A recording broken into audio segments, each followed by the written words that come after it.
Hello, this is Tejal Verma. Anti-conversion laws are once again making headlines in India. With the new amendments, fresh bills, and the Supreme Court stepping in, the debate over faith, freedom, and the constitution is heating up. So, what exactly are anti-conversion laws?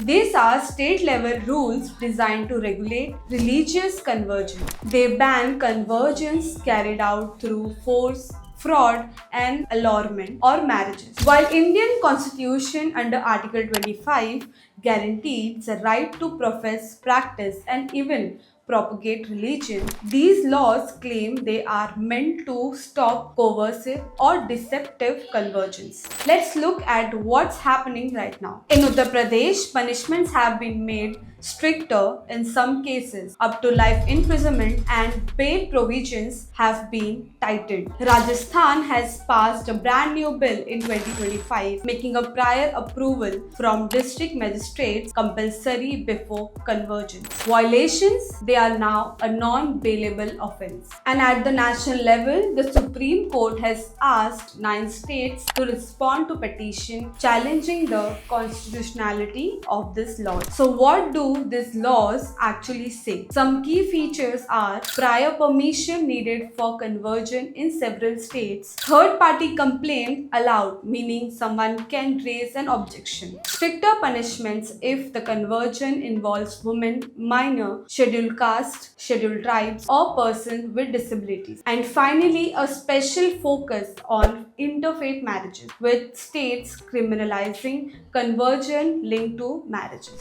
Supporters argue these laws protect vulnerable people, prevent exploitation, and maintain social stability. But critics, including civil society groups and legal experts, raise sharp concerns. They say the laws violate constitutional freedom under Articles 14, 21, and 25, enable harassment of minorities and interfaith couples, and the use of vague terms like allurement, which could cover even basic things like free education or simply marrying someone of another faith. So, are anti-conversion laws really protecting communities, or are they curbing individuals' freedom? With the Supreme Court set to examine these questions, and the answer could reshape India's legal and social landscape for years to come. This is not just a story about religion, it's about rights, choice, and the very meaning of freedom in a democracy.